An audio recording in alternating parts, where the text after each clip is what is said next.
Hey, what is up? You have found I Like the Blazers. I am your host, Brandon Goldner, and with me, I have the magnanimous, the magnificent, the magularious, that's not even a word. I got Evan McCarthy. It's the homie Evanem. What's up, man? Hey, Brandon. How's it going?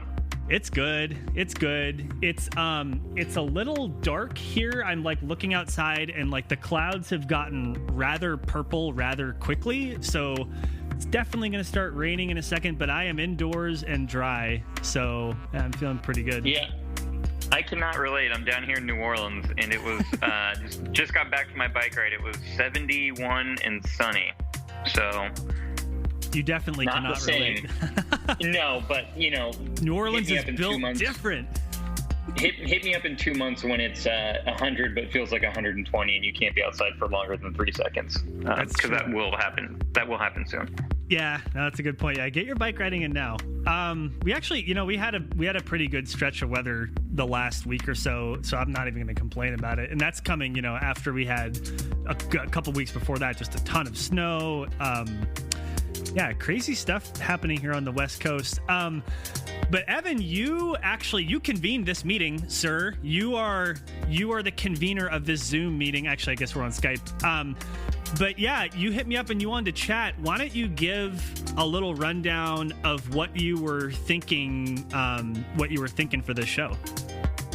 Yeah, absolutely. So I've been wanting to do this on a podcast since the season kind of started, as the season progressed.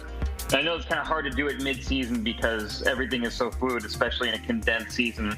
So I figured the All-Star break would be the perfect time to do it. But just had the idea of both you and I each individually coming up with anything Blazers related and coming up basically to the table with 5 topics, and each of us going back and forth, so alternating and just kind of saying the topic or statement about it, and then us just talking about it.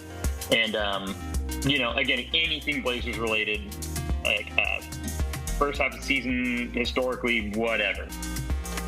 That's great. Yeah, no, I like that a lot. And I mean, there's a lot that happened, and I'm sure that there's probably a topic or two that overlaps between us, or maybe there's not. I mean, that's kind of it was funny. The last episode that I did with Ryan Whitledge of the Blazer Tag podcast, we talked about how to evaluate coaching and kind of specifically to talk about Coach Stotts at the end. But the thing that I got from that is that there's like a lot of different people can look at the same thing and take something different away, right? So you and we can be NBA Blazers fans and we're going to take something different away from the season.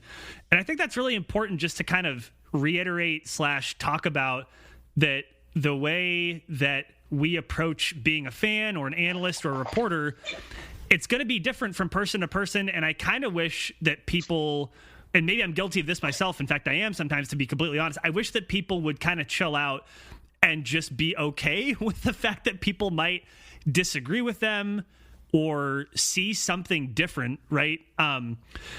So that's what I like about your saying pick 5 things from the season, because we did not coordinate this together. As I'm laughing in the background, my cat is like jumping up on the windowsill, and it's very cute. When like cats get up on their hind legs, they just look funny. I appreciate this because, like, again, you and I have watched the same season. We're probably going to have 5 different takeaways. So that sounds awesome. I have one where I kind of cheated, but we'll get to that when we get to it.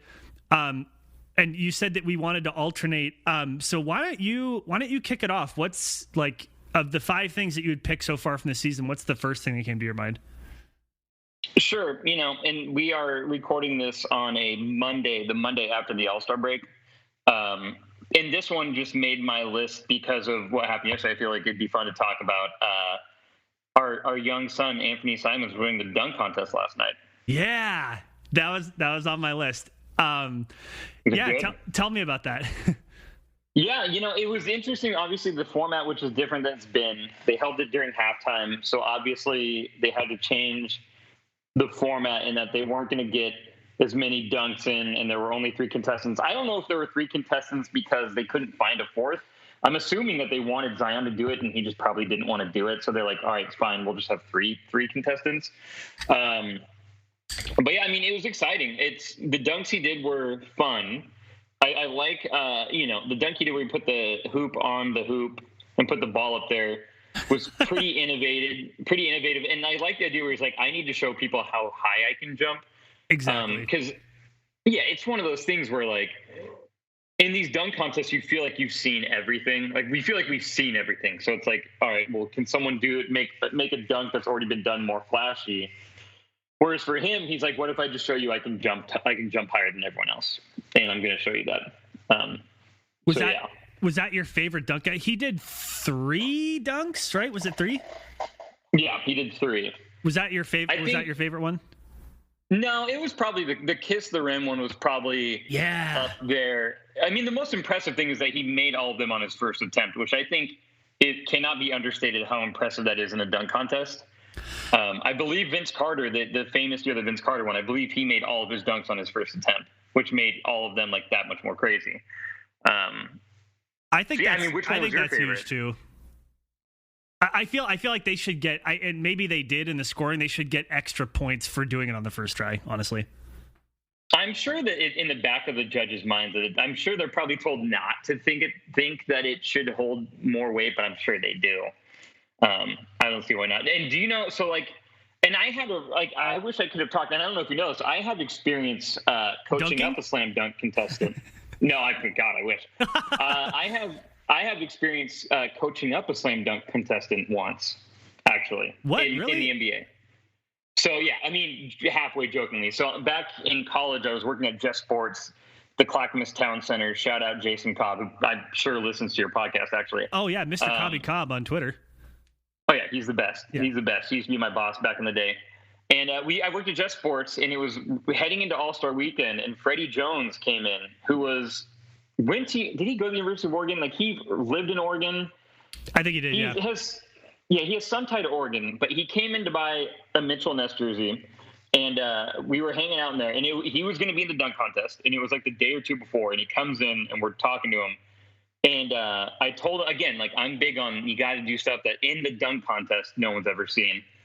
And I was like, hey, man, you know what you got to do? And he's like, what's that? I'm like, you got to throw it off. Alley-oop it to yourself by throwing it off the shot clock and dunking it, which is something at the time that a dude in, like, the And One mixtape tour was doing.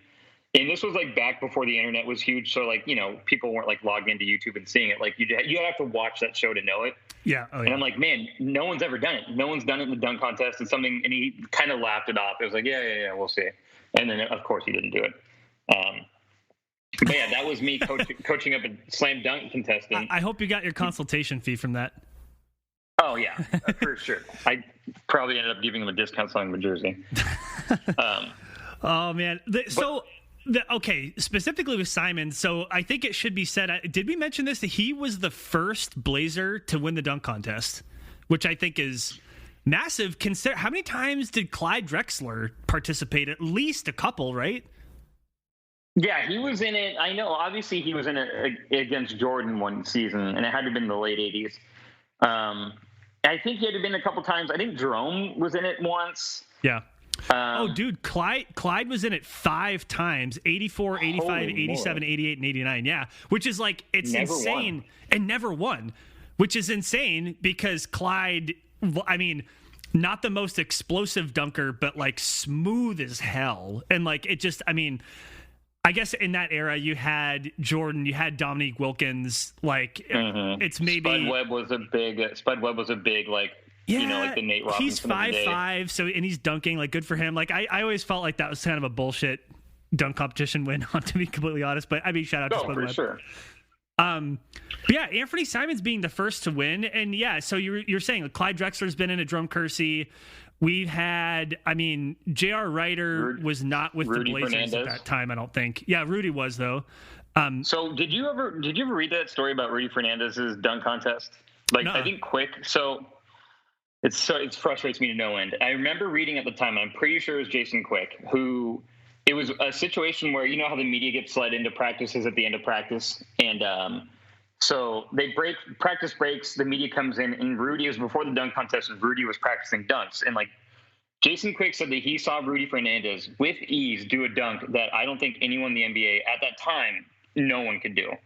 And it was a move where, you know, that soccer move where the soccer ball, like you go towards the soccer ball and then you use your foot to kick it up over your head from like your back. From behind. Yeah. What's that? Yeah. There's a name for that. Do you know what the name is? It's like the name escapes me, but you know what I'm talking about, right? It's totally, a rainbow thing over your head.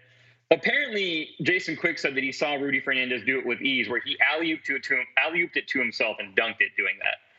And it's a dunk that we've never seen before. And again, I don't know like who in the NBA could ever do that. Yeah, Steve Nash can't dunk. You're talking about like who... Exactly. Exactly. Steve Nash, and Steve Nash did do that alley-oop to Amari Stoudemire, but Steve Nash himself can't dunk, or he wouldn't be able to dunk. Like maybe Dirk, I don't know. Yeah, like you're thinking like who's a soccer player and also plays NBA basketball. It's like so I was frustrated because he should have done it because his first dunk was kind of weird. I remember it was like he threw it to himself off the backboard behind his back, but like it took him forever to do it. And like my thing is like you were the underdog he was the underdog, no doubt. And it's like do this dunk, the first dunk that no one's ever seen, and like have everyone lose their mind. But no, he didn't do it. We never saw it. So I wonder. It's so funny because, like, I'd be interesting. Has anyone done like a deep dive? Free book idea. Anyone done a deep dive with a bunch of different dunk contest participants on how they prepare, and particularly that mental part of you want to push the envelope, but you also want to get the dunk off because how embarrassing is it if you can't get the dunk off, right? It's funny because like from what you're describing, if you're a soccer player, is it called the marionette? There's a name for it. I can't believe I can't think of the name for it. But if you're a soccer player and you know how to do that move, like it's probably second nature at that point, and it probably looks more impressive to other people who can't do it than it is for you to do it. He should have totally done it. He should have totally done it. Is the point? And like, I'd be curious to know if it would be in a highlight reels for the dunk contest forever. Because again, no one else could do that. Yeah, no, 100%. And then Dame did the dunk contest that one time where it was like they're all dunking at the same time. And that was honestly, it's funny. People are like, oh, this is the worst dunk contest ever. Like, bullshit. That one that Damian Lillard was in was by far worse. It was like, I don't know how you feel about it. I thought it was super boring and dumb. And like, why are they all dunking? I remember being frustrated by it because Dame's dunk was actually really sick and he did not get, and I'm not like the Blazer homer who like thinks that everything the Blazers do should be praised. But I was like, that was a really good dunk. But yeah, it was bullshit. Like it was like a round robin of like everyone just dunk at the same time. Yeah, which is that was when they went through the stage of like we need to mix it up and like inject freshness into the dunk contest. Where it's like no, I mean, it just is what it is, Right. I mean, the whole point of the dunk contest is that you have time to anticipate what's coming up, and then they perform the dunk, and then you get to react to it and feel something about it. And when you're all dunking at the same time, you get rid of that. That's literally the whole point of the dunk contest is to feel a thing. It like doesn't allow you to feel anything. So Anthony Simons. Okay, so his dunks. You talked about the putting it high on the backboard and grabbing it. You talk about the kiss the rim dunk, which again, like it's kind of too bad. I could see why he didn't actually kiss the rim. He could have, but like he pulled back because he didn't want to smash his face on the rim, which is. You know what he should have done? What? He just like he had a prop and put something up on the backboard. He should have found something that wasn't going to hurt him, but that extended, like connected it to the rim and extended out like 6 inches to a foot. Put lips on the end of it and kiss that while he dunks it. That would have been. It's like the same. Yeah, it's the same height as the rim, but he's not. He's not risking hitting his head on the rim. You know what I mean? I think that's smart because I mean it's like I think about what are like the riskiest dunks in dunk competition, dunk contest history. I think the one that comes to mind is Vince Carter putting his entire forearm in the rim. Because like even as he's doing it, you're like, is he going to snap his arm off? I think had Anthony Simons actually kissed the rim, it would have been the riskiest dunk ever.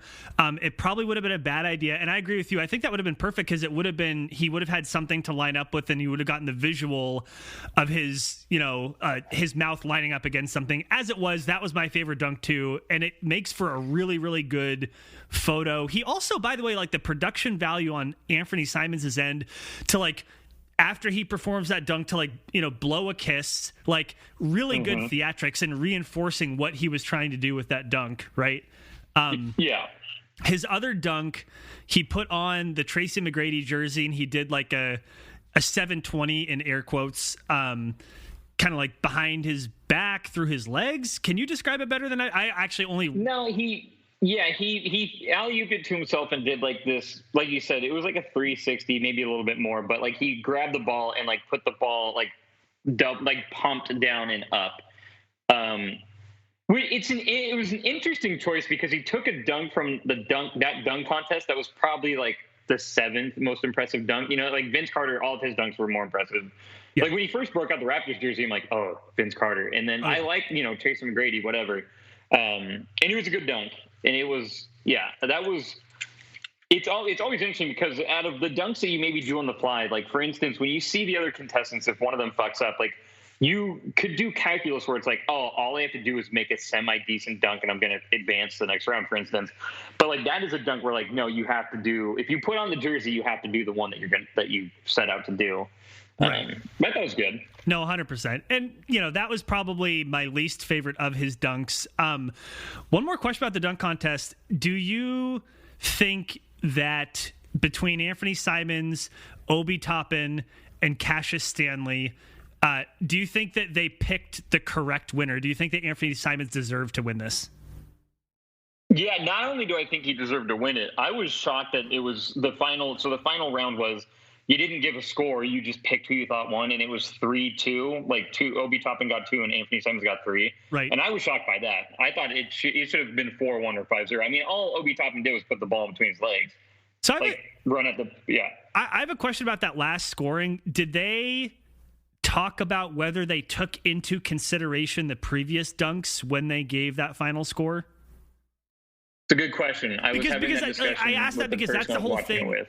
Oh, sorry, go for it. That's my bad. No, yeah, I was having that exact discussion with the person I was watching it with, where like, wait, is this an accumulative thing or is this only the last round? I thought it was just the last round. Because that's the classic question of like any reality TV show, whether it's like Great British Bake Off or like this new show with glassblowers called Blown Away or with Project Runway. Like, don't judge me for liking Project Runway, by the way. But like, you get to the end and it's like, are you judging them based on this last competition? You have to take into account everything else they've done, right? And so, like, I'd be curious to know anyway, I don't remember, and so maybe if someone's listening, let me know at GoldenRPDX on Twitter.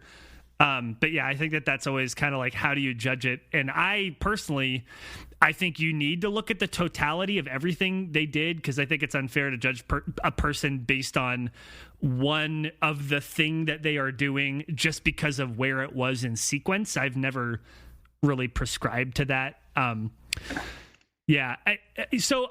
Here's what's funny though, because you started your 5 things about this season with Anthony Simons winning the dunk contest. So my first one was the what I wrote in the Google Doc was all-star stuff.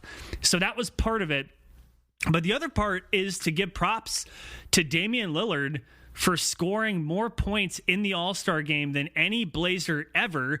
And again, thinking about all of the great Blazers and probably Clyde Drexler in particular, who has been to the most All-Star games, but also that Dame scores the last 11 points, including the game-winning, as far as the Elam ending is concerned, but we are playing to a certain score, the game-winning 3 basically from half court. And just really impressive stuff. Like, I know it's an all-star game, but like, as a Blazers fan, man, like, do you remember the years where LaMarcus would play in the all-star game and he'd get like 4 points? And it was like, well, dude, come on, bro. Like, they'd be like 18 footers and they're like, oh God. Yeah, it's like, you gotta do better than that. Like, really. And like, not looking for his own shot. And so to have somebody like Damian Lillard, who knows how to find his own shot, can pull up from half court, can win you the game, that Steph Curry is literally waving goodbye before Dame even takes the shot, was just so rad. Like, I'm kind of disappointed. Like, here's a question. Like, did you care that Damian Lillard pulled out of the 3-point contest? Like, did you want to see him in that? I wanted to see him in it, but like I don't fault him for doing it. Like I don't fault him at all.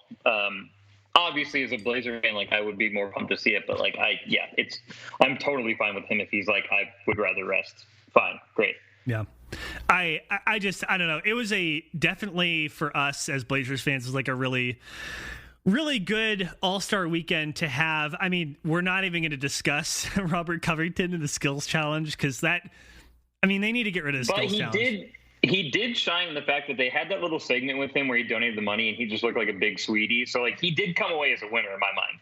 That's true. No, that's a good point. They're like, oh man, look how sweet this guy. Like, and he was like so, just so passionate about like kind of giving it back to, was it Tennessee State is the school that he went to, the HBCU. So I think even though he lost, I think he still would come away as a winner.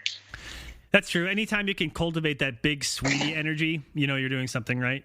100%. You got anything else on the All-Star game? No, I mean, just real quick, it's funny because I was thinking about it. I was talking to my friends I have friends on here who are Pelicans fans, from New Orleans, and they don't watch a lot of Blazer games. They hear me talk a lot about the Blazers, but they don't really watch a lot of games. And I was thinking about it. I'm like, the Dame, the 11 points to end it and him pulling up from half court to hit a three. Like it's shocking to everyone who's not a Blazers fan. Like, I'm not shocked that he scored the last 11 points. I'm pumped to see it, but I'm like, yeah, I mean, that is on par with what he's done this entire season, like literally. Yeah. I love the fact that he's a gamer. That I think his mentality is like, if I'm going to show up, I'm going to play. You look at a guy like fucking, and I like Luka Doncic, but like he looked like he was not trying at all. LeBron played like 13 minutes. Like, so, yeah, some of these guys are like, no. And Dame's like, no. And Dame is obviously savvy as shit. Like, he knows that this is great for his brand. He knows people are going to talk about it on social media. He knows that, if the Blazers continue the trajectory they're at, like there's going to be some Dame MVP chatter talk heating up. And like, I know the All-Star game has nothing to do with it, but like it doesn't hurt your case. You're like, oh yeah, that guy fucking, scored the last 11 points of the game and all that. Like people think about that too. So, it was a fun night. I think you bring up a good point. I think that the All-Star stuff does have something to do with building the narrative toward MVP, right? So I'm glad you brought that up. And like, you already said it, but just to reiterate, like Dame, his savviness as a brand builder from the moment he got to Portland, from the moment he signed with Adidas, even before he had his own signature shoe, he has been the commensurate professional, the commensurate commercial spokesperson for whatever he represents, right? Whether it's the team, whether it's Adidas, whether it's doing ads for Hulu, like it doesn't matter. Like Damian Lillard is like, he could teach a master class on marketing because he is so incredibly good at it. Like, and I think that that's like part of the reason why that's true is because he is an earnest human being who's not a dick, right? Like he's an empathetic, decent person. And I think that is part of it. I wish that like, I kind of hope like this is kind of going off the side a little bit, but just since we're talking about it, I hope that people who are looking to become professionals in marketing, in branding, are really looking hard at what Damian Lillard is doing in Portland because he's doing it the right way. And part of that is leading with empathy. And I, as a sensitive person or whatever, like I appreciate seeing strong leadership with empathy. That always like, I really, really appreciate that. And Damian Lillard does that to a T. Yeah, no, to your point, I got a quick story. I was able to meet Damian Lillard once, and this was years ago. I was working with, I was asked to like set up a booth at this event held in North Portland. It was like to kick off for the kids there for school coming up with like free haircuts. They were doing like free school supplies and all that. And the woman organizing it knew someone who knew someone who knew Damian Lillard. And early in the day, it was able to like get someone to text Dame and said, "Hey, we're having this event." And I forget at what community center in North Portland it was in. And they're like, "Do you think you could stop?" Like the kids it would mean everything to them if you could stop by. And he was like, "I'm in LA right now, but I am flying home today." He was with Tim Frazier. Tim Frazier was playing with the Blazers at the time. He's like, "I'm in LA right now. I'm flying back to Portland today. I will come straight from the airport and I will be there." And he didn't know the woman. He didn't know the woman putting this thing on. So like she told me they didn't make an announcement because they didn't want to get the kids' hopes up because like he's a busy dude, he might not show up. But she was saying like to the kids like stick around, like just stick around. She told me to stick around, which I was sticking around. So a couple hours go by, I look over and getting out of a car is Damian Lillard and Tim Frazier just walking up, and like kids are obviously losing their minds. Yep. In between flying back, he called someone from Adidas and was like, "Hey, can you show up with backpacks?" So someone showed up from Adidas with like 100 backpacks that he handed out to kids. And then I was able to meet him and take a picture with him and all that. But like, again, this was not a planned event. Like this was not some planned thing. And he's like, "I'll be like from the airport, boom, straight to this event." He was there. And yeah, he didn't have to do it. And there was no like publicity. There's no like, no one from the media was there. There's no reporters or anything. He just showed up. I think it was awesome. That's a rad story. And again, you've heard this from you now. We've heard it from people like Lamar Hurd. We've heard it from anyone who's worked with the Blazers that like Damian Lillard giving a shit is not an act. That's literally who he is. No. And I think that's important. And also, in addition to that, he has used that part of his genuine self to become an incredible spokesperson. And again, I love that so much. So all this just to say for the All-Star game, like him being the top single game scorer in Blazers franchise history in the All-Star game, that's a big deal. Him getting the last 11 points in that game is a big deal. Him winning the game is a big deal. And he knows that. And I think, again, as a Blazers fan, having suffered is the wrong word, having witnessed again the LaMarcus Aldridge All-Star days, not that he wasn't deserving of the All-Star bid, but just watching him play, it kind of reminds me now of like Rudy Gobert. Like, we really want Rudy Gobert in the All-Star game. Is that really like, are we sure about that? Like, it's not that he's not a good player, right? But it's, anyway, I'm not trying to dunk on Rudy Gobert. Okay, so we've gone through one of yours, and yours kind of hit on one of mine. So we're kind of tied 1-1. I think I'm actually going to bounce it back to you. What the kind of the second thing that comes to your mind when you're thinking about the season so far? Yeah, and this is something that for anyone who follows me on Twitter, Evanem PDX, by the way, follow me.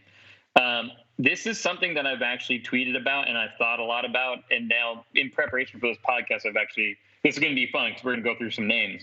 But something that I am stating on behalf of Neil O'Shea, I think that Derrick Jones Jr. is going to go down as Neil O'Shea's best free agent signing. Whoa. Okay. What are your thoughts on that? I want to hear you. I don't think he is. Okay, I don't think he is right now. I think he is going to be. So just some context for Derrick Jones Jr. signed a 2-year, $19 million deal. I believe the second year's a player option, which he will pick up. I don't see him opting out and getting more than. It's a little bit more than he's probably market value, but like it's only a 2-year deal, so it doesn't harm us. He's a dude who fits a need. We needed a long active wing on defense. He's not a terrible three-point shooter. He's shooting 33% from the field on 2.5 attempts versus 29% for his career. So he's just like it is with a lot of dudes when they come to Portland. They shoot better when they get here, it feels like.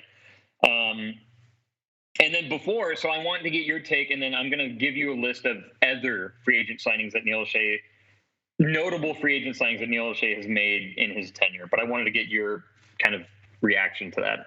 I think actually I'm going to refrain really quick. Why don't you go through those other signings, because I'm going to need that in order to evaluate it. So far I'm titillated. I'm intrigued. But yeah, go through the other free agent signings so I can do a really good comparison. For sure. So, as fans know, it's hard to get a free agent to agree to come to Portland. You either have to take a chance on someone like Derrick Jones Jr., like Neil has done, or you got to overpay someone. You got to grossly overpay someone to come here. So just here's a list. I'm going to give you 6 names to start that are 6 names that I think it'd be interesting to see where you would pencil Derrick Jones Jr. in. And I'm going to give them to you in an order that I have them in, probably in most important to least important for whatever reason. Melo, number 1. Al-Farouq Aminu, Enes Kanter, Ed Davis, Seth Curry, Evan Turner. Yeah, it's an that's here's what's funny about you saying that out loud. Part of why like I wanted to hear it out loud is because I think that sometimes you think about acquisitions and that includes trades, right? Free agency signings are different. I think it requires, to your point about Portland being a small market, it requires a different level of skill and gamesmanship, ? In order to get people to willingly come here. Yeah, so it's funny because I had originally on my list, I was actually going to talk about Neil Olshey and the job he's done this year. I ended up bumping that off for something else because I actually think he's done a really good job this year. Yeah, his best free agent deal. I think it's possible. I will note that another item on my list is to talk about Enes Kanter, who is inexplicably, when he comes to Portland, apparently just turns into a completely different NBA player. Like, anyway, we want to talk about that. Okay, here's what I'll say. I think it's definitely possible. I do think that Evan Turner, like his last good days as an NBA player, were here in Portland. He played an important role. I think Aminu did a lot for this team. I probably would not have Melo first. I probably would have Aminu first, and Melo somewhere in that mushy middle. So I think that right now I'd probably go Al Farouk. I think it's possible that Derek Jones could be that, but I don't think that's going to be the case, but I hope it will. Like, honestly, both honestly and obviously, I hope it will, because Derek Jones is on the team right now, right? And Aminu's not. So that's my opinion about it. Before we hop off, here's some other names that stick out, but not in a good way. Mario Hezonja, who is no longer in the NBA. I wish him well, but I do think when he was in the NBA that he was the worst player in the NBA. And then two other signings that never played a second for the Portland Trailblazers. Can you guess those two? Festus Ezeli. That is one. One more recent than that. Pau Gasol. Yes. Yeah. So missed on those two. Well, and it's funny because like they were low risk signings. I understand all that, but yeah. No, the Festus Ezeli one, I remember at the time I was like pretty pumped about that. Like I thought, they're going to get something from him that's going to be useful. It unfortunately turns out injuries had taken their toll by that point. And Pau was just old, and he was done, which we kind of saw that coming a little bit. Yeah, I think that's interesting. I do think that between Derek Jones Jr. and Aminu, I think those are two really solid. And to be fair, too, I mean, the cumulative impact that Aminu had is as frustrating as he was to watch sometimes. Like, he was really good for this team, right? He played a role that this team needed. And you would think that Derek Jones Jr. at his best is like a powered up version of Aminu, right? Like, yeah, anything that, I totally agree. Basically anything that Aminu brought, Derek Jones Jr. brings at his best. He brings more of. Yeah, interesting. Okay, and Derek Jones feels like a higher ceiling. Feels like there could be a higher ceiling because he's still young. Yeah, the book is not yet completely written on that signing, so I think that's a really good point. Okay, cool. I like it. All right, so here's one of mine now. This one is kind of cheating a little bit, because it's not really about the Blazers, but I have to sneak it in there just because I'm thinking about it so much. It's NBA Top Shot. And I know I saw you on Twitter. You were talking shit about the Top Shot, Evan. So I want you to explain yourself. Like, what problem do you have with imaginary basketball cards? No, so I was thinking about this. So first off, this is actually great for self-promotion purposes because by the time this comes out, because I'm going to release it right after re-record this, so it'll probably be pretty close to when this podcast comes out. Well, first, I'll pump it at the end of the segment. I think it's funny to joke about Top Shot, but here's how I realistically feel, and it kind of ties in with what you were talking about earlier. I mean, this is my view on Top Shot. I don't know that much about it, but however, if you have the means to do it, and if you enjoy doing it, that's awesome. Like, I root for people's happiness, and people are obviously excited about it and are obviously happy about it. Cool. Like I said, I like to joke about stuff like that, but like, if you've got the means and you're not like, using the right money to try to like invest, quote unquote, invest in some of these to flip later, and you enjoy doing it, then like do it. Then that's awesome. I really hope that we don't find out in like 8 months that this is some weird Ponzi scheme and like people are getting screwed out of stuff. That's my big fear. But yeah, if people enjoy it. Like stuff that you like is my message to people, and don't be ashamed to like it. I would say that anything like this is kind of a pyramid scheme on some level, because whatever the value of these imaginary things are, it's being inflated by the potential future value that may come later, right? Which is sort of the quintessential definition of a pyramid scheme is, I'm going to make money as long as people continue paying into this thing. And I definitely agree. There's something a little weird about it because, for example, like, I'll just speak to my own experience. I at first was like, I don't want to know about what this is. It's so dumb, like, whatever. And then I started researching it more, and it's like, it is kind of cool, I guess, because look, like, think about basketball cards. It's just a paper thing.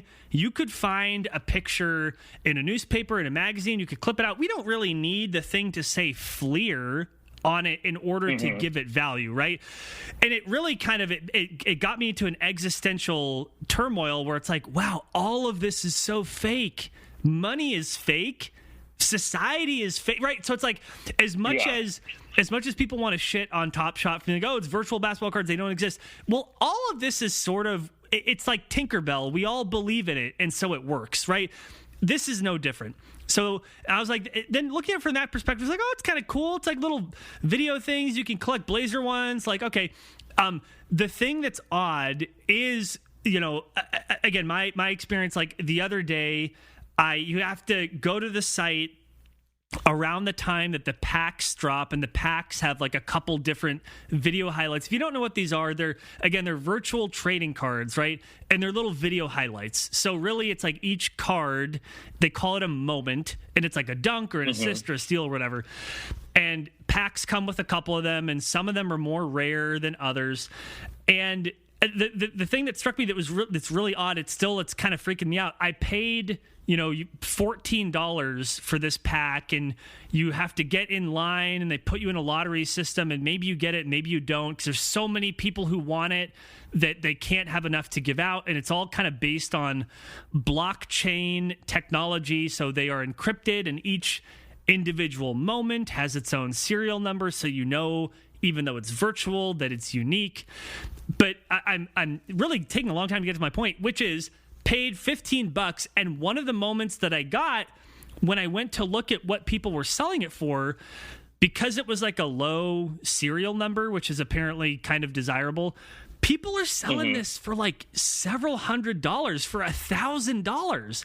And I'm like, wait a minute, like, I paid $15 and you're telling me this one fake thing people are willing to pay hundreds of actual American dollars for it? Like, okay, like, that's pretty weird. Are you going to turn around and flip it? But don't bury the lead. Oh, yeah. Oh, for sure, man. Like, of course I am. Like, I'd be dumb not to. Yeah. But I totally understand that this whole thing will probably collapse at some point, because anything in life is only worth what people will pay for it, right? And people I sell poster prints. I know exactly what you're talking about.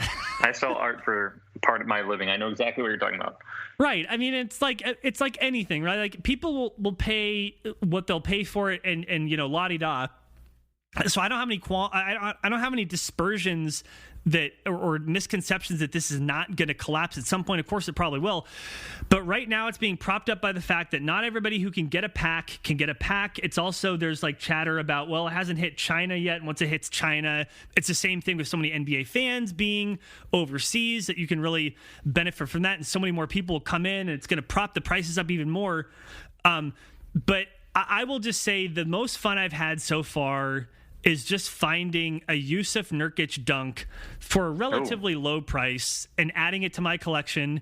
And no one really knows about it, but it's there, and I know it's there, and it's kind of fun. So that's my story. No, I like that. Again, and I want to reiterate, find stuff that makes you happy and you find fun, and who cares if anyone else thinks it's fun or not. Do it and have fun with it. I totally support that. Yeah. Before we hop off this, quick plug for me. Starting tonight, again, we're recording this on March 8th. It's a Monday. I will be dropping on the website Evanem's Top Drops. What that is 4-inch by 6-inch print versions of all my art. You pay $30 and I'm going to send you 4 random ones, and you're not going to know what they are. It could be any 4 of my prints. Yo. But the 4-inch by 6 prints on my website go for $12. So, if you were to get 4 individually, that would be $48. We're doing this for $30. Nice. And as I grow, because I've got a print coming out. I don't want to talk too much about it. It is Blazer related. I have a print coming out in the next week or two, and every time I drop a new print, that gets in the rotation for my top drops.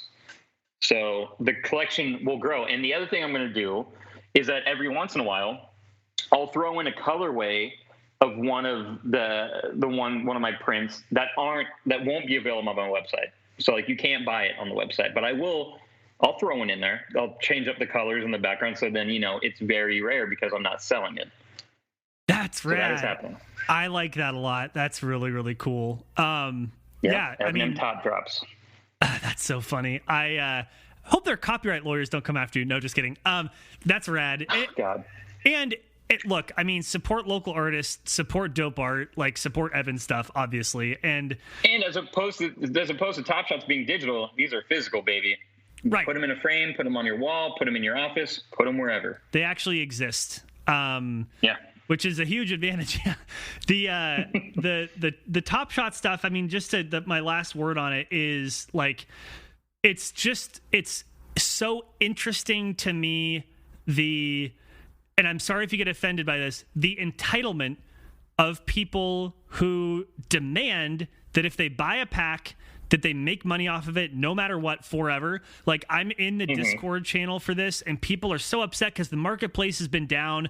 Why? Because this thing is in beta and they have explosively grown. They were not anticipating going from a couple tens of thousands to hundreds of thousands of people practically overnight. This thing has blown up. But there are people with a straight face, as much as you can say with a straight face on the internet, demanding that they make money right now off the thing they bought. That is not how any of this works. To your point, no. This is supposed to be kind of fun. And again, to your point, if you have a little bit of disposable income and you want to invest in it, that's fine. But the fact that people are I want to make money right now off of doing nothing, go fuck yourself. You didn't do anything.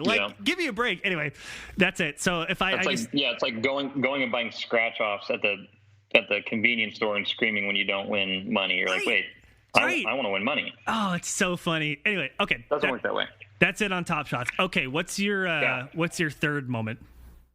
I feel like we're gonna have to get into this at some point because it's something that everyone in Blazer Twitter gets involved in. We need to address the Don't do it. Babies. I know what you're gonna say. Fire Stotts babies. We got to just talk about it. We got to talk about them. It was on my list. Especially now. Yeah, especially now. Okay, so let me just quickly break it down, and I think you and I are obviously on the same side of the fence here. It's really annoying. There's obviously, for listeners, and I'm sure if you're listening to this, then you're involved in Blazer Twitter. There is a faction of Blazer Twitter that is so obsessed with the idea of Terry Stotts being fired, which is the most bizarre behavior. I don't understand it. Casey Holdahl will write a tweet about something completely random, and if you about scroll restaurants through replies, it'll be why haven't they fired Terry Stotts yet? It's it's maddening. So just some stats. The Blazers are obviously 21-14 without Yusuf Nurkic and CJ McCollum haven't played most of the season. Good for 5th in the West. I just saw ESPN's power rankings now that they just updated. Blazers are 8th in their power rankings in the entire league, which is crazy. Again, without CJ and Nurk. And I wrote a tweet thread a while ago because just saying Fire Stotts is really, it's not productive because you don't bring anything else to the table. But I do think it is interesting to have the discussion and there's a debate that every fan base should have everywhere when if you have problems with the way a team is operating is it a matter of roster construction or is it a matter of coaching, which I think is a valid argument to have, not just fire the coach. Right. And you and I have talked about this. I had a tweet thread a while back where I was bored one day at work, and I on Twitter got into it with someone with like fire thoughts, and I thought it was no shade, like a roster construction. And their argument was kind of like look at all the players that leave Portland and what happens to them. And I'm like, oh, I am gonna actually go do that. So I went and I have a tweet thread somewhere, and a bunch of people looked at it. But I went and looked at every single player that has played under Terry Stotts for the Blazers and then went somewhere else to play after, like whether it be through trade or signing somewhere else in free agency. Okay. Of all of the players who have left Portland to go play elsewhere, only 4 players have started in 80% of the games after leaving Portland. 4. Those 4. Can you guess those 4 players? Mason Plumlee? No, not even Mason Plumlee. Robin Lopez? No.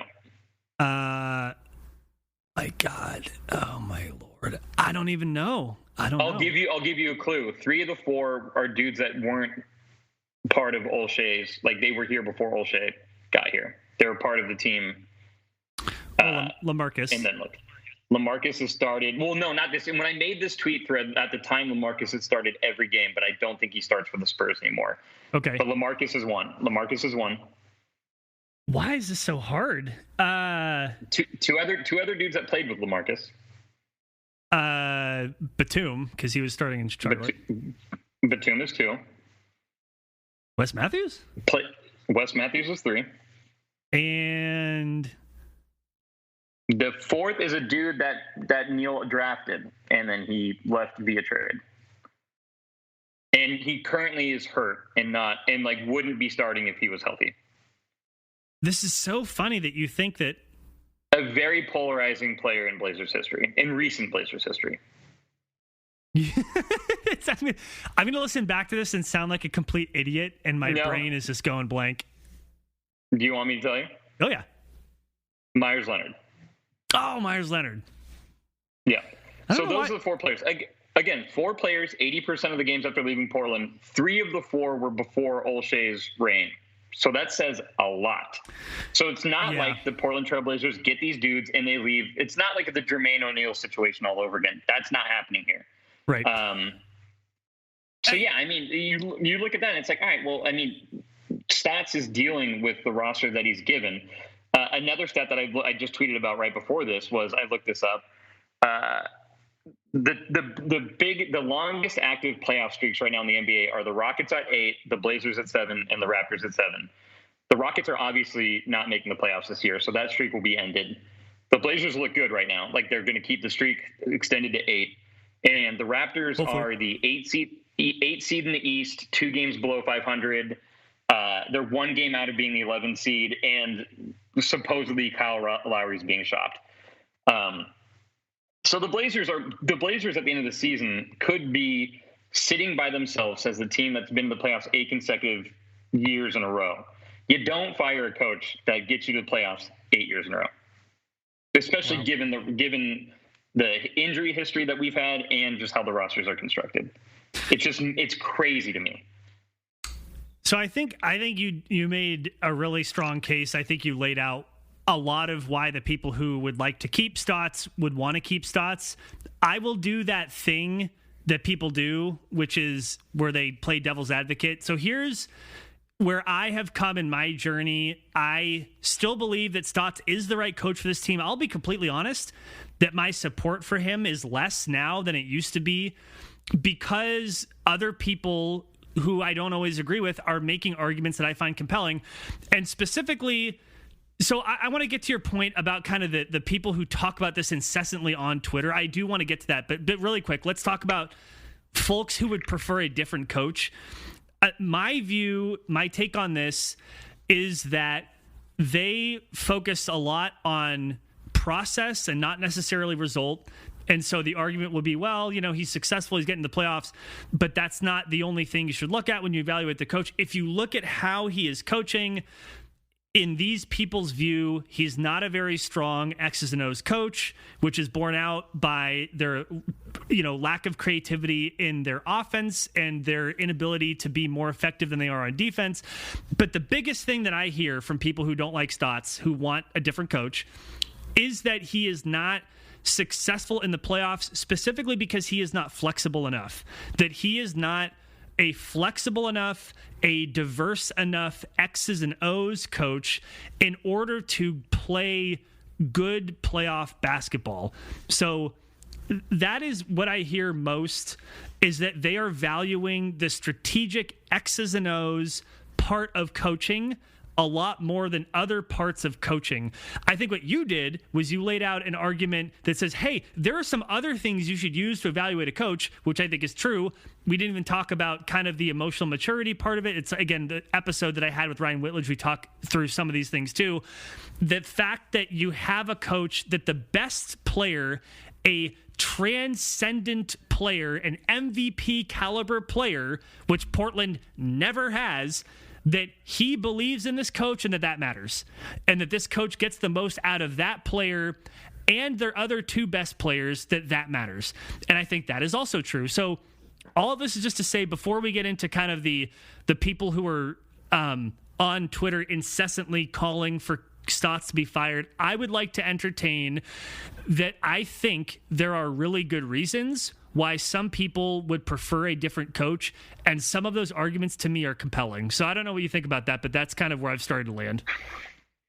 Yeah, I mean, I think it's fine. I don't think that Stotts is above criticism at all. I think that everyone deserves criticism in, pretty much everything. Even me? Oh yeah. No, I'm joking.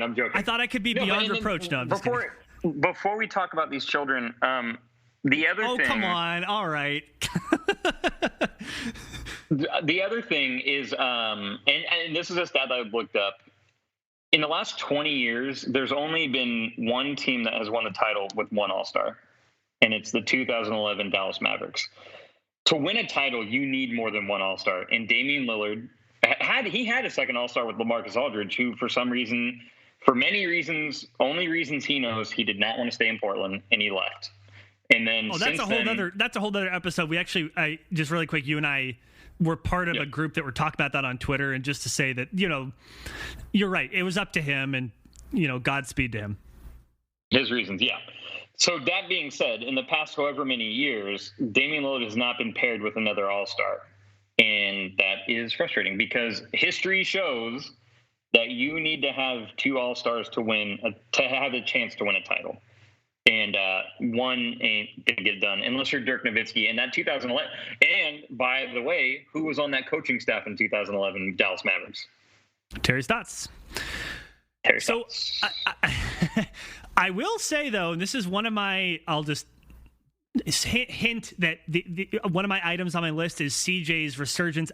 CJ was an all-star this year. Had he not gotten hurt, had he kept playing the way he was playing, or even maybe a little bit worse, he was going to make the all-star team. You listen to lots of different analysts who are a lot smarter than me, and literally all of them had CJ as, okay, this is the first year he's going to make the all-star team. So, you can.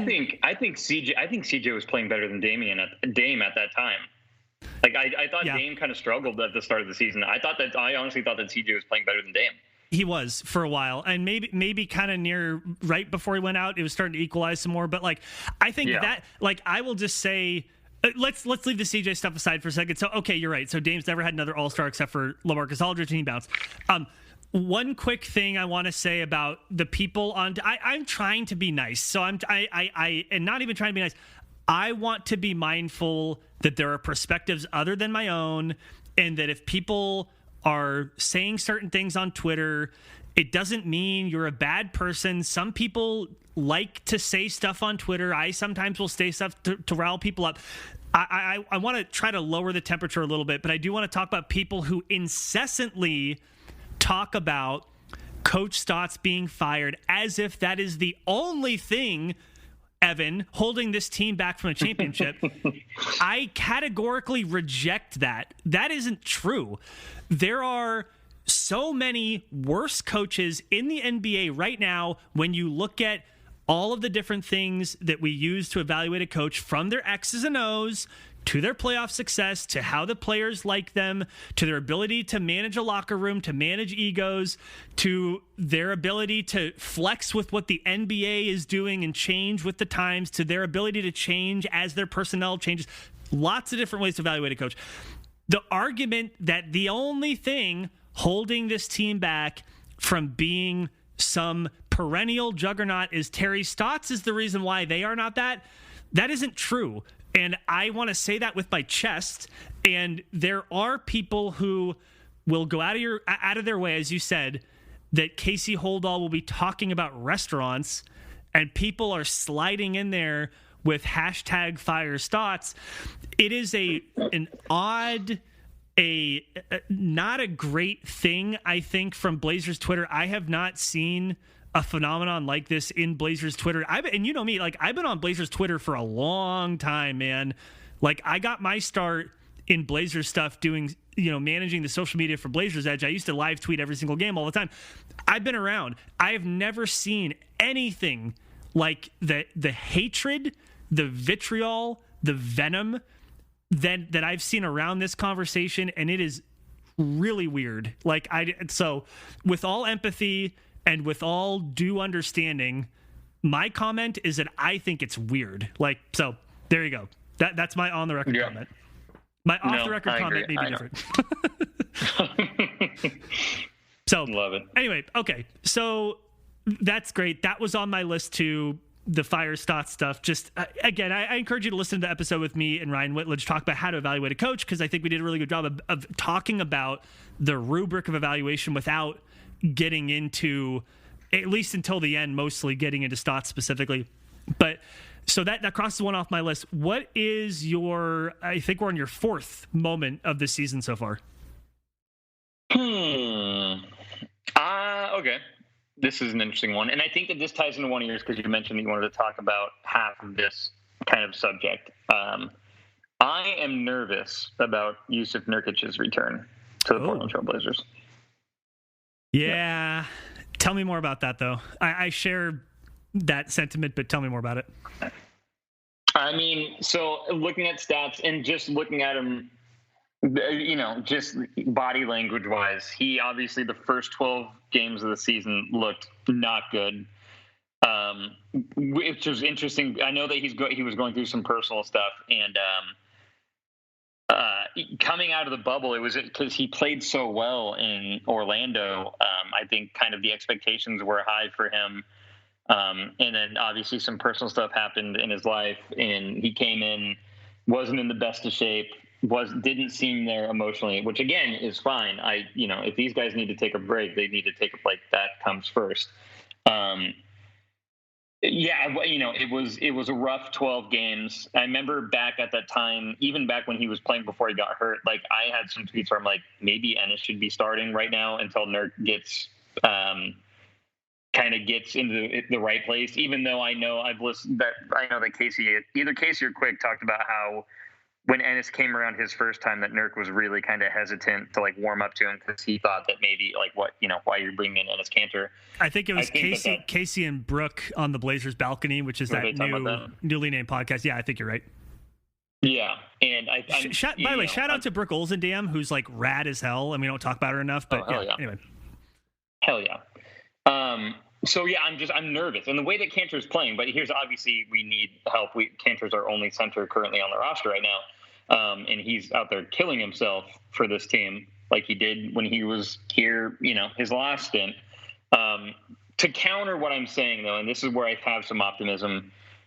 Nurk strikes me as a dude who thrives in more of a community atmosphere, where a structured, it was kind of a structured atmosphere, where in this year there was no training camp. They had a couple practices. They came straight in and basically had to get right down to business. And I'm wondering if that had an effect, where now he's been around the team the entire year. He's seeing how well we're playing in his absence. And I'm hoping that he can look at that and be like, oh, I can help give this team even more than how they're playing right now, and is encouraged by it. He seems happier. We see posts of him smiling, posting different stuff, and he seems happier. So that's where I have some, but last we saw of him wasn't great. Yeah, I'm glad you brought this up. It does actually kind of segue into one of my fourth point about Enes Kanter. So maybe we can somehow pivot. But yeah, I think that Nurkic, I agree. So I take a more optimistic view because, like you said, Nurkic has been going through some stuff. We know that he is a heady dude. He is an emotionally in touch person. He's not a robot. He feels feelings like we all do, and he's not afraid to live his life that way, which I think is actually a good thing. And it also means that when stuff happens, that obviously it's going to hit different people differently, and he's been hit. Totally understandable. And I do think that he will play better when he comes back. I think he will play better when he comes back. I think it's good that the injury he's out with is a wrist injury, not a lower body injury. I think that is a very, very good thing for a lot of different reasons, not only for his long-term health as a person and an NBA player, but also for his ability to get around and move while he's rehabbing his wrist.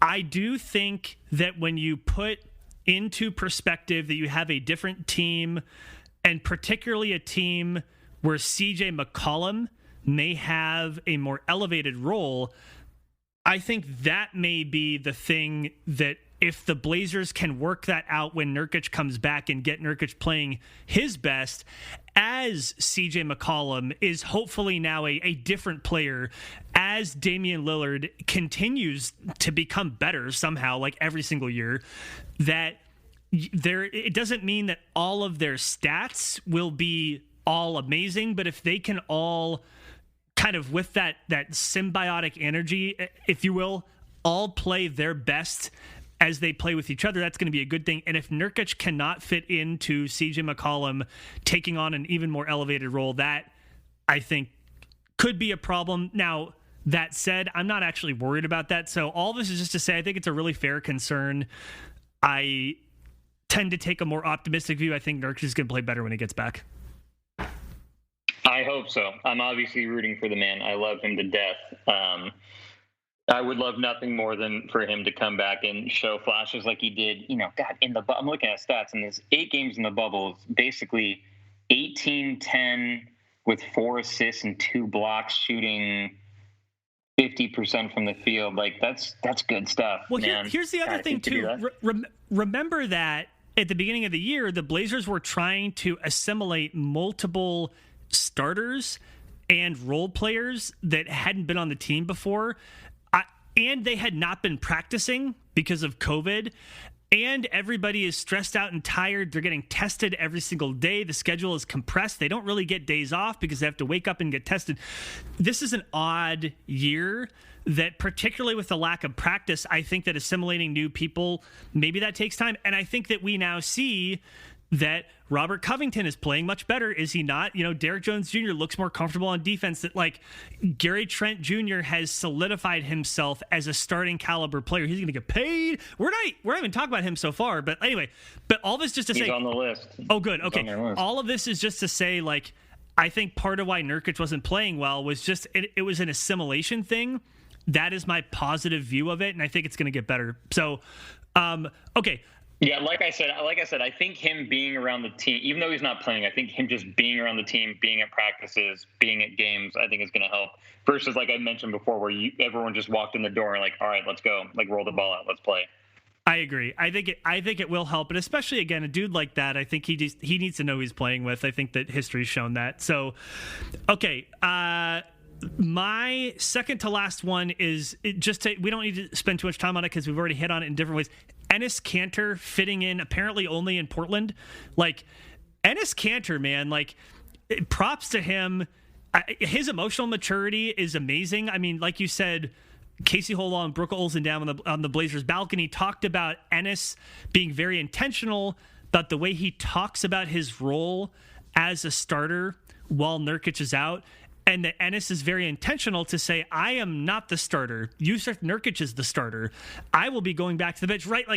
That to me is huge. He's been playing incredibly well. He is so good, apparently only on this team. Not that he's bad anywhere else, but the last sequence of the last game before the All-Star break, you had Enes Kanter getting not 1, not 2, not 3, but 4 consecutive defensive stops. You saw Enes Kanter moving his feet on defense like he does on offense, which is like the biggest mystery to me about Enes Kanter is why can he not move as incredibly quickly and fluidly on defense as he does on offense? And he did it. He has shown that in moments he can be impactful on both ends of the floor, which is not something I thought I'd ever say about Enes Kanter, and that even when he's not really great on defense, that his rebounding and his target for Dame as a role threat, he's not the screener that Nurkic is, but that he's still a threat to roll when he sets a pick. He has been just a lot of fun to watch. He obviously loves it on this team, which is something you can say about Coach Stotts' leadership and Damian Lillard's leadership, that people like being on this team. Enes Kanter, props to you. I've really enjoyed seeing him play this year, and that's why he made my list. Yeah, no, and I think you touched on a few critical points. He is the definition of a dude that you can't look at his box score and take away anything, because if I'm looking at his career stats right now, and when he was in New York and OKC, his numbers are better than they are in Portland. But especially that New York team, they sucked, right? He's putting up good numbers on a bad team. Where in Portland, his numbers are good. Again, not as good as when he played in New York, but it's more. You said the word impactful, way more impactful, and I do agree that I think a lot of it has to do with him playing alongside Dame. They're pick and roll chemistry right now, where Dame's got that he curls off it and does that bounce pass to Kanter as he's cutting to the rim.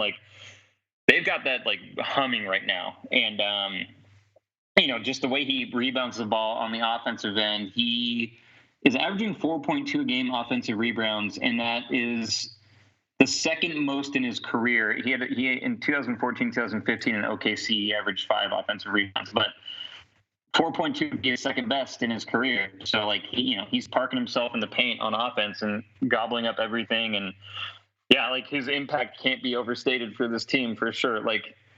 There are some games that we would not have won if it were not for him, for sure.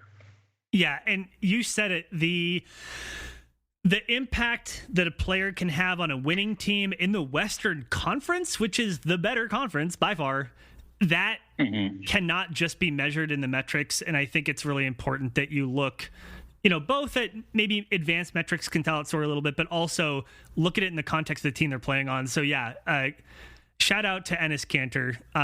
Have really enjoyed watching him play this year, more than I thought I would. And I appreciated the signing when it happened, or the trade rather when it happened. And he had to actually, to be honest, you can almost think of it as a signing, because I think that Enes had to waive a trade bonus or some kind of weird. He had to it was some type of clause. Yeah. I think that kind of goes into what we were talking about earlier about convincing people to come here. I think that there's some measure of that there. Okay, sure. What is your fourth moment? I think we're on. Yeah. So, and I touched. Oh no, this is your last one, isn't it? Because Nurk was. Oh yeah, last one. Yeah, which makes sense because I have 2 more on my list, but one of them we don't have to talk about. But the big one was kind of Gary Trent, and where do we go from here with CJ coming back? Not just this season, but moving forward past the season, as he is a restricted free agent. So. My 2 cents are, I think that there are, and this isn't I think these are obviously the 2 options that can happen. I guess there's 3 options. There are 3 options that can happen. Either you trade, if you don't plan on matching an offer for him this offseason, then you got to trade him now to get something for him. Or, that's 1. 2, you have the mindset of, we're going into the offseason and we're going to match anything that anyone offers and we will match it. And then 3 would be the most devastating thing to happen, would be that you let him walk in the offseason for nothing. My opinion of those 3, and I think it's going to happen, knowing how Neil really values his guys, the guys that he picks, and especially Gary Trent was a 2nd-round pick, I honestly think that they will match whatever offer is made to him this offseason and then figure out the guard rotation and what to do next year, is my thought. Well, they definitely should. I wonder how much Jody Allen is willing to pay. I agree with you that, like, even if you pay it, you can deal with that later, right? You could trade him later. He's a valuable player. He's young. He has defensive chops. He's an incredible offensive player. He has room to grow still. He has shown, I think, through the bubble and then through this year, he's reliable, which is incredibly important. And especially for young players and second rounders, like even when they're starting to show flashes, you don't necessarily think that they will be reliable. And he has been. I think that that's huge. Yeah, seeing him come up has been incredible. And like, again, I'm not trying to get too far ahead of myself. I think a lot of things could go either right or wrong this season. But man, when you think about a team where Nurkic comes back and he's most of his former self, CJ comes back, he's most of his former self. If Gary Trent Jr. can do most of what he's doing now off the bench, this team gets really scary really fast. I mean, you're talking, is there to your point about you can't really win a championship without a second All-Star, I think that kind of a team is that kind of a Dallas Mavericks-ish, Detroit Pistons-ish, that the sum of the whole is greater than the parts type of team that is just so deep, 8 players, 9 players, that in the playoffs you can make stuff happen that other teams just can't if you're only relying on like 6 players, right? Oh man, Gary Trent Jr. he's been so much fun to watch, and I agree with you. I hope they keep him. They should keep him. I don't think there's any reason not to. Again, like even if it costs money, they can deal with that later, i.e. they can trade him later. He's like an NBA Top Shot moment. You can buy it now and trade it later. No, but like really, like contracts in the NBA being what they are, that's just the reality of it. What's interesting, especially, so the other thing you kind of got to look at it is what's the market going to be for shooting guards next season? And I'm looking at the list, and like it helps the Blazers cause that Victor Oladipo decided to turn down Houston's extension to be a free agent this offseason, because you got to imagine he's going to get more money he's likely going to get more money than Gary Trent Jr. So he's going to be more coveted than Gary. Will he though? I think so. Yeah, I mean, he just turned down like $20 million a year. I mean, I think that's going to end up being a bad choice by him, I guess is what I'm thinking, because, I mean, not only is Victor Oladipo... It'll depend on how he finishes the season for sure, but yeah. I mean, he's just like... I think that there's an injury risk there, right? And also, I guess he's 28, so he's going for his last big contract. Gary Trent's 22. He's much, much younger. So...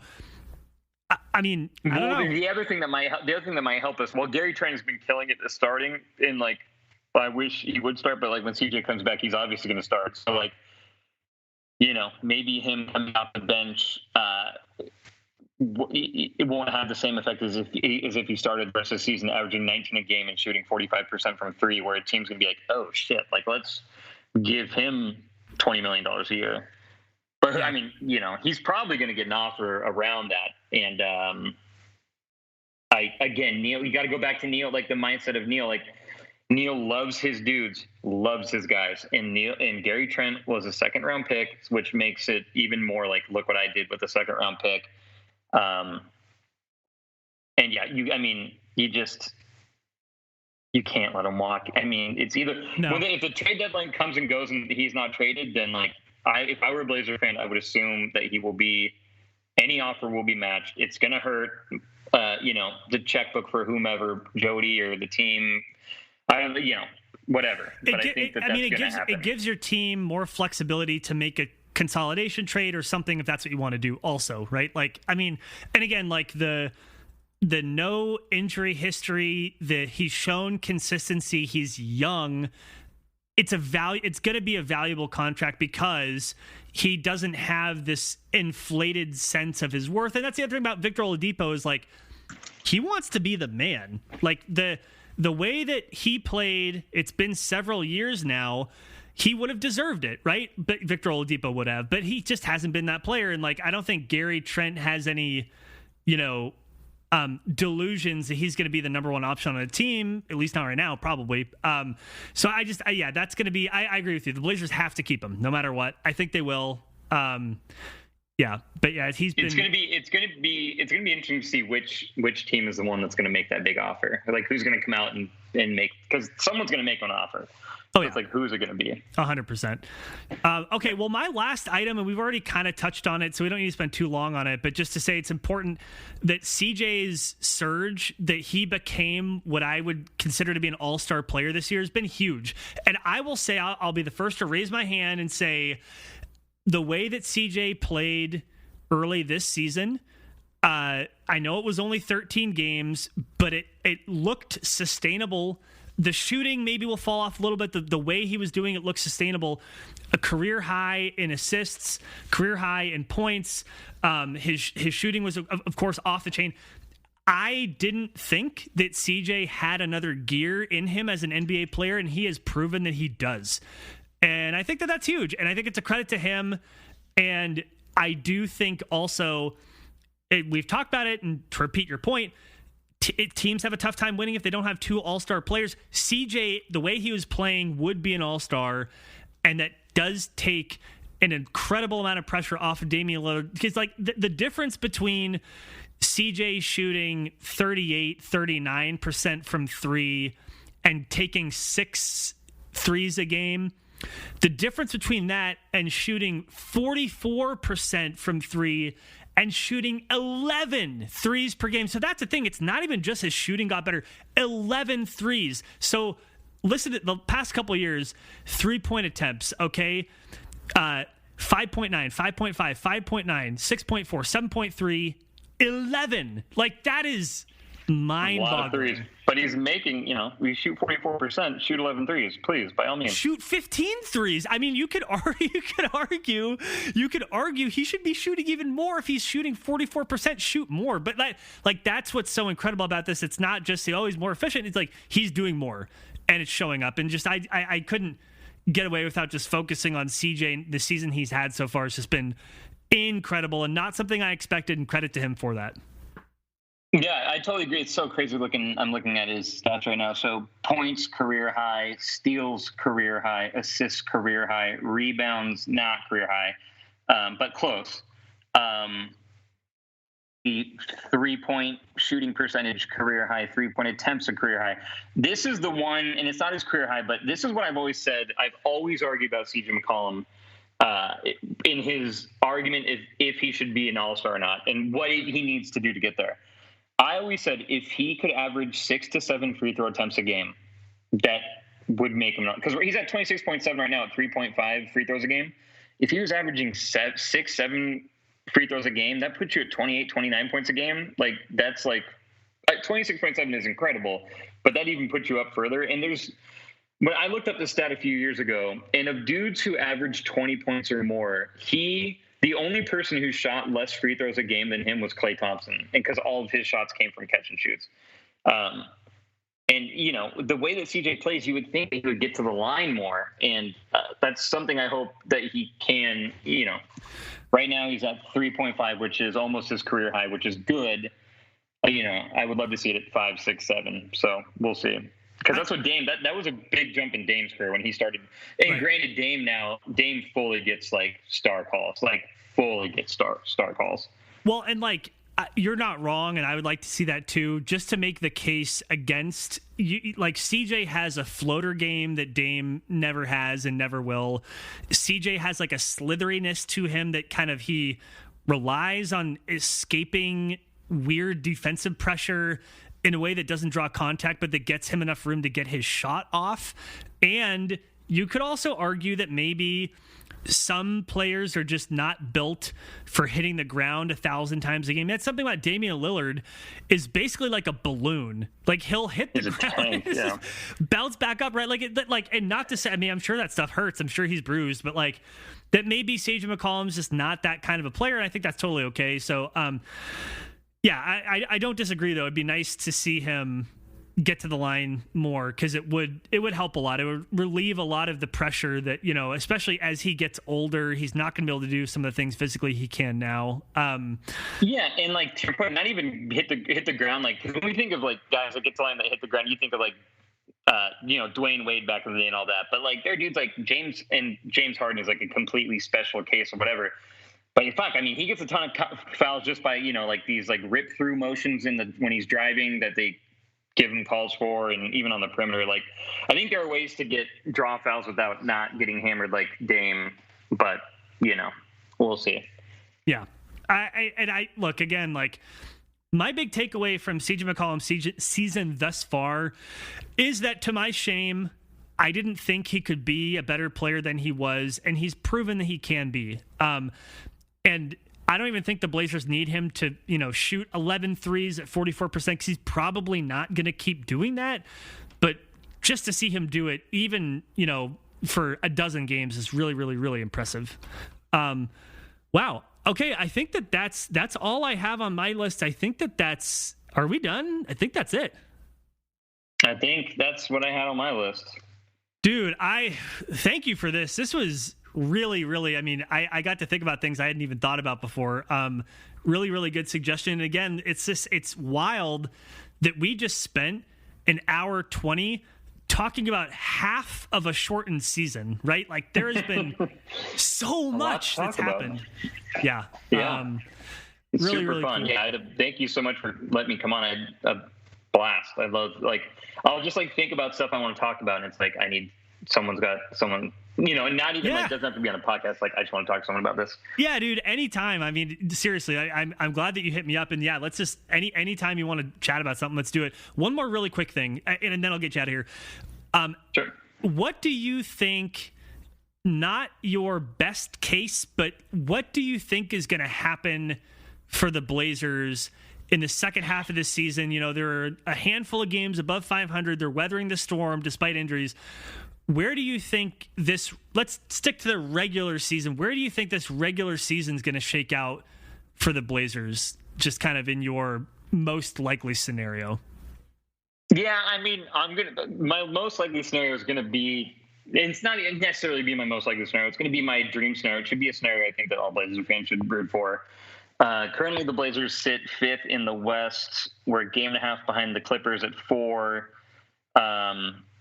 God, the Suns are outperforming. So this is what I would hope for. The Blazers stay in the 4-5 seed by the end of the season.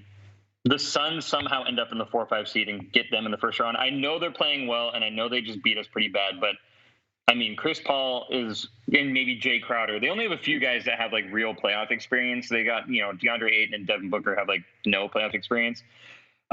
So I think the ideal situation for Blazer fans would be to get the Suns in the first round. And then if we were to get past them, I would love to play Utah as opposed to either LA team in the second round.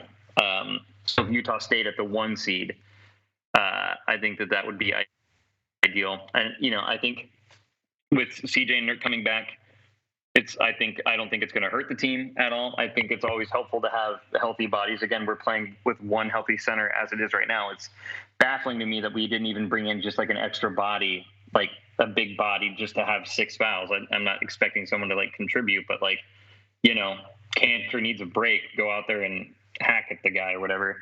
So yeah, I think realistically 4-5 is realistic. You got to look at teams that could catch us. Denver's a half game behind us.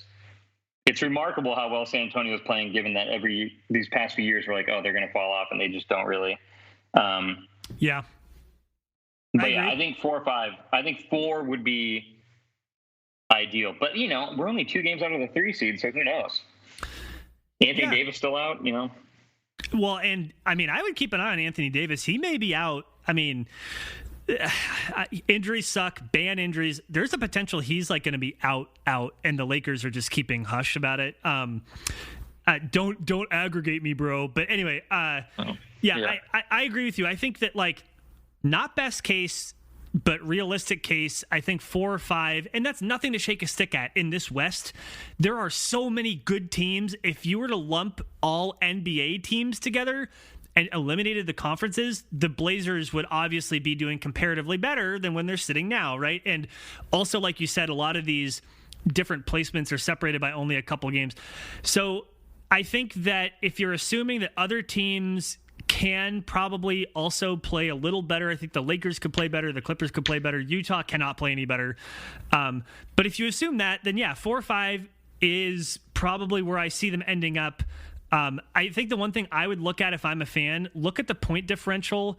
The Blazers right now, and I'm going to go off the top of my dome while I try to type this in. I'm looking at it. My understanding is that they have a negative point differential despite being over 500. They do. Which is weird, right? Because they and the Mavericks are the only two teams in the West that have a negative point differential, but have a winning record. Which is odd because, again, the Blazers are 7 games over 500. What I would think is that they can win slightly more games, but the point differential is going to probably creep up as their talent comes back, as CJ and Nurk come back. Maybe Zach Collins. We didn't talk about Zach Collins. That'd be nice for him to come back too. So yeah, I'm with you. 4 or 5 seed, and then we'll talk about the playoffs at a different time. But I think that would be totally fair. And again, this Western Conference is just rough this year.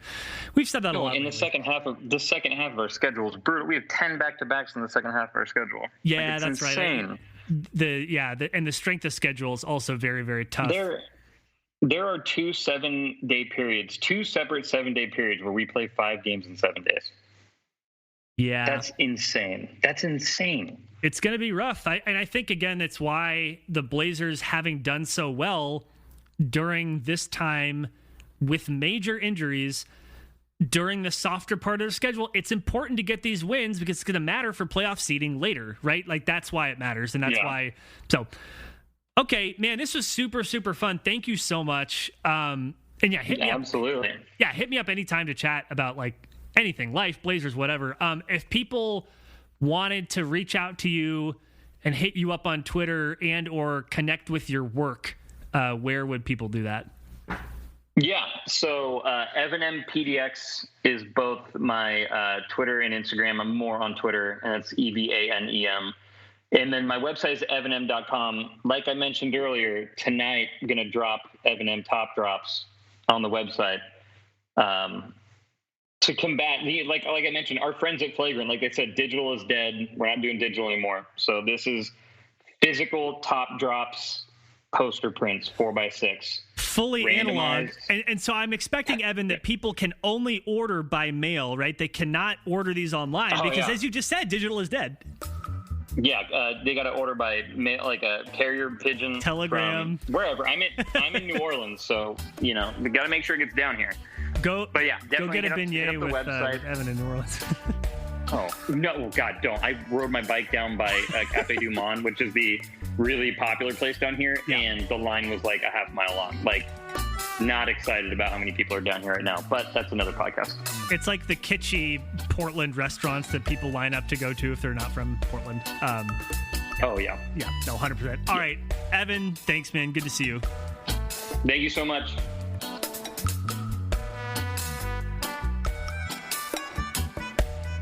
Thank you, as always, to my guest, Evan McCarthy. I say as always because he's been on the show plenty of times. I always appreciate having him on.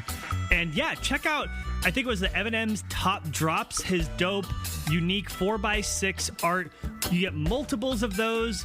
You should check it out. Go to evanem.com, EVANEM.com, or check him out on Evanem PDX on Twitter. I hope that you're all having a really good All-Star break. I hope that the team is relaxing as much as you are relaxing as we head into the second part of this season. There's a lot to look forward to, as we talked about. And yeah, I'm really excited to continue chatting Blazers and thank all of you to listen to the show. You really make this a lot of fun, and you should check us out if you want to at ILiketheBlazers.com or look at I Like the Blazers on basically any podcatcher. Rating and a review and a subscription would mean a lot to me. So yeah, anyway, you're all rad. Appreciate you. Enjoy the All-Star break and go Blazers.